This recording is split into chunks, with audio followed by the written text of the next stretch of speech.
Bu oğlan gördüğü iş hoşuma gelmir. Təcədən belləməli olacaq. Onda bırakım geçsin. Dayan kızım. Görünür ihtiyaç vadar edeyim onu. Hiç bir tutmağı da bacarmır. Bacarmır deyim geçsin de. Olmaz.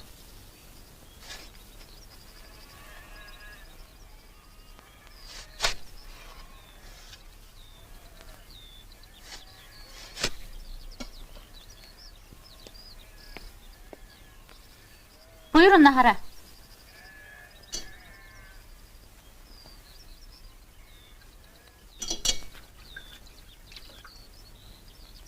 Deyəsən işiniz ters getirib.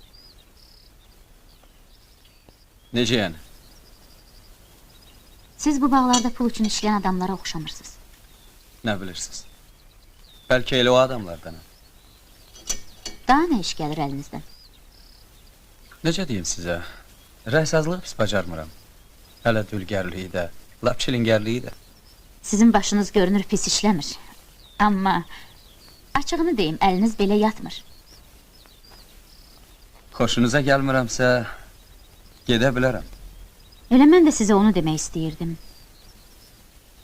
Ancaq atam deyir, madam işə başlamışsınız, bugün axıracan qalasınız. Səxavətli adamsınız. Amma qazanmadığımı almıram. Dayanın. Mən heç gərək bunu sizə deməyeydim. Çünki belə getsəz atama ağır gələr. Ürəyi kövrəkdir. Xahiş edirəm, indi getməyin.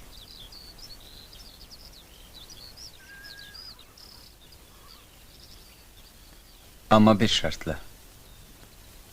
Sizdən bir qəpik də almayacağım. Başa düşürəm. Açıq danışdığıma görə incimədiz ki. Qətiyyən.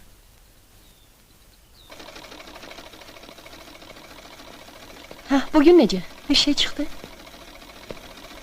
Xalidənin vaxtı gətirmir.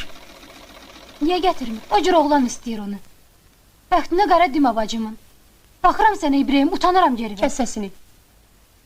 Gül kimi oğlansan, ağıllı, namuslu. Xoşbəxtli anamız bir cür başa düşür, biz başqa cür. Bu eşeğe ceyiz söhbəti bizi alçaldır axı. Onu başa salmaq əvəzində özünün əlində girinci olmusan. Gülxar. O gecə üzümü görə bilmədin, indi baxa bilərsən. Heç bilirsən bacını Xalidiyə ceyizi kimin pulu ilə almaq istəyirlər?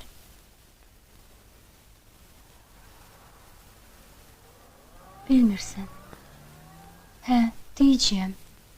Fırıldaqçı Mürsəlin puluna. Bacıların birindən əli çıxanda ikincisinin qabağını